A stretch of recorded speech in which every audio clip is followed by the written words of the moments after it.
Welcome to the Nonprofit Founders Club, where founders who have said, I have my 501c3, now what? Begins building the nonprofit they envisioned and helping the people they are called to serve, all without being the sole funder.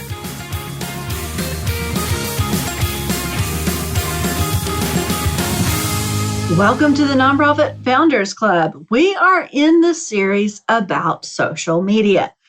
It's in the infrastructure pillar of the Build a Successful Nonprofit framework, if you are following along.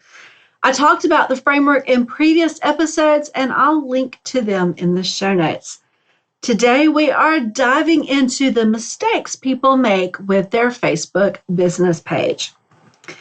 Your organization has set up a Facebook page and assigned the admins, and people are going to flock to your page, right? A few months down the road, you realize no one has posted, so you quickly throw something up.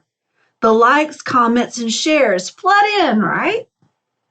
Or maybe there have been posts on and off of directors' birthdays, ugly sweater contests, or cute memes.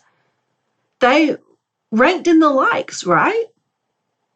If you answered with a humph to any of these questions, you are not alone. So what can we do to help with Facebook business page? First thing, stop treating your nonprofit's page like your personal profile. See this happen so much. Stop doing it. The problem is so many nonprofits treat business Facebook pages like they do their own personal profiles. Many people do not understand that personal Facebook profiles and business Facebook pages are different in how you approach them. A personal profile page is made to share and react to content. They are meant to consume information and move on. Posting a status update or sharing a post isn't meant to reach anyone but your family and friends. The purpose is simply for entertainment, to share information, and to keep up with family and friends. So let's talk about some tips for your business page. Successful business pages, in contrast, have a strategy and align with very specific business goals. To keep from being disappointed with your nonprofit business page, here are some tips. Ask some questions about what you want to get out of your page. What is the purpose of your page? What organizational goals do you want your Facebook page to align with or help with? Use the social media planner to get clear on your goals for your page. I'll put the template into the show notes, and I'll tell you the episode where we walked through that social media planner. A business Facebook page is only worth doing if it helps meet your organizational goals. Otherwise, why are you using precious time and energy on it? I know it's not because there isn't enough nonprofit work to do. One of our goals in the Nonprofit Founders Club is purpose. I say all the time, if it doesn't have a purpose, it's called busy work. So determine how you will measure your progress. When do you know you've reached your goal? Knowing which metrics to use in Facebook Insights helps you quickly see where you are. Having goals lets you know how close you are to reaching them. So let's talk about what each metric helps you measure. Engagement. It is the number of times someone took action on your post. In my opinion, it is the most important metric.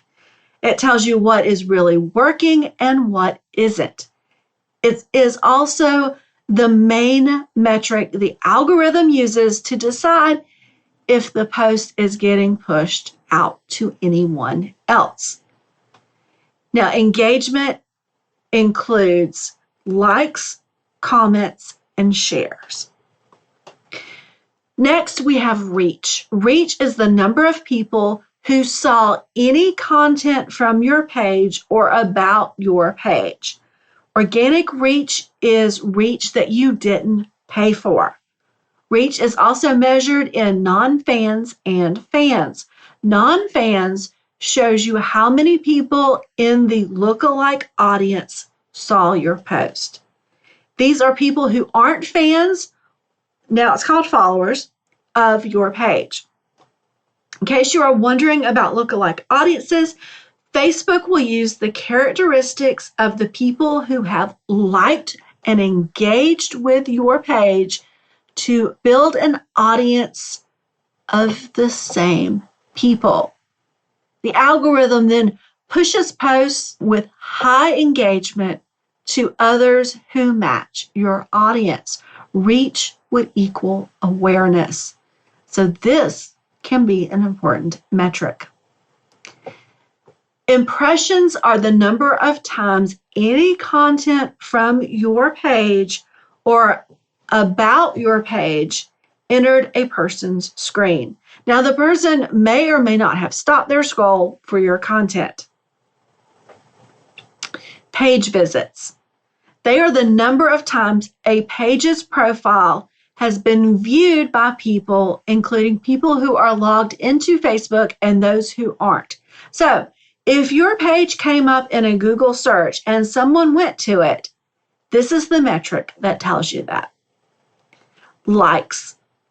Most social media experts agree that likes is more of a vanity metric than a useful one. And when I say likes, we aren't talking about likes on a post. We're talking about your page being liked. So most people agree that this is a vanity metric. It simply says how many people have hit the thumbs up button on your page. It does not indicate if they are actually connected to your cause. Next, your content is important. It's your content that moves your people along the donor journey.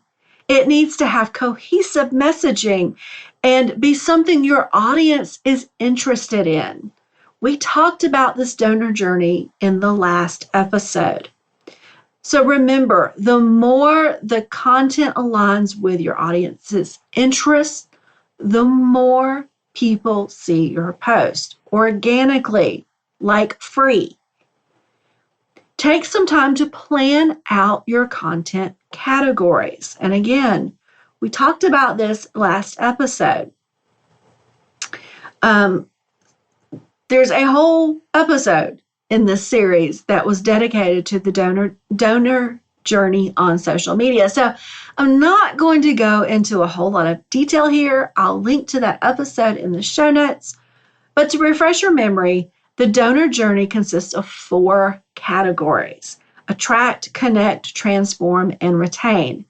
And I affectionately nicknamed it ACTR, ACT-R. And here is a summary of the categories. So you have A for attract.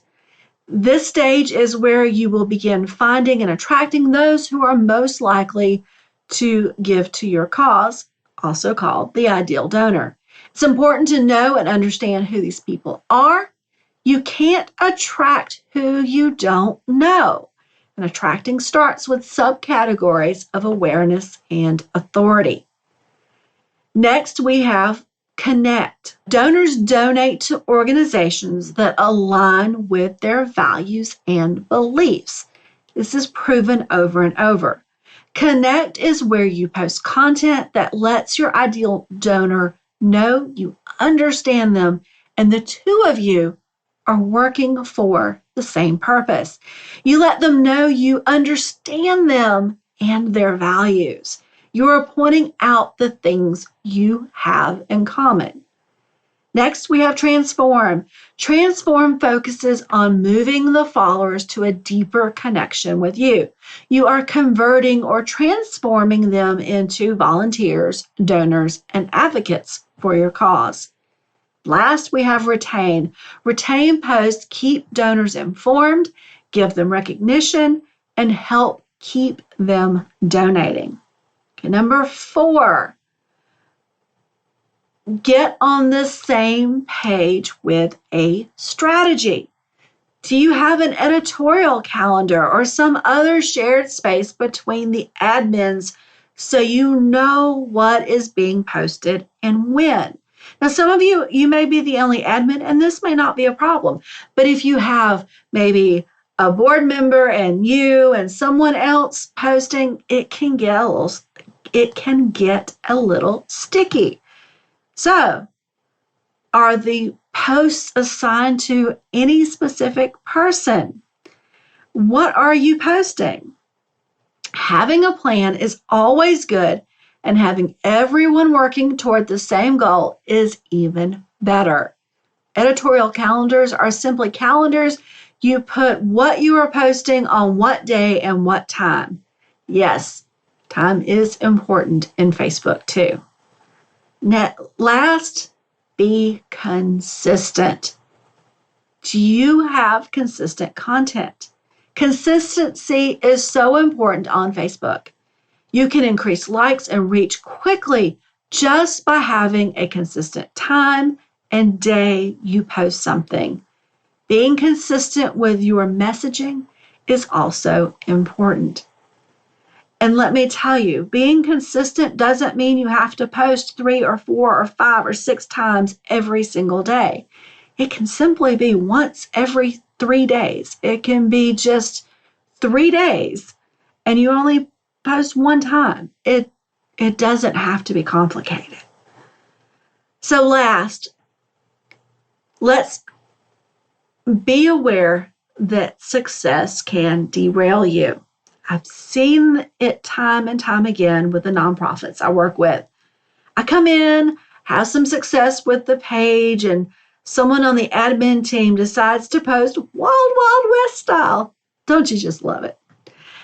They don't consult the editorial calendar to see if there is another post scheduled. They don't think about the business goals they are trying to attain, and they don't think about their content. The effects can range from annoying to disastrous. One Wild Wild West post can set you back in countless fans. Fans can unlike your page or even worse, hide your posts or report them. And when they hide your posts or report them, that negatively affects your reach for Facebook.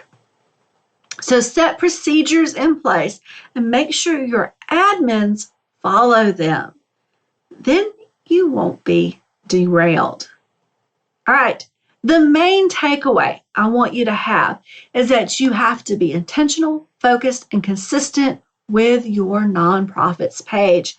It's not a personal profile, and it can't be treated that way. All right.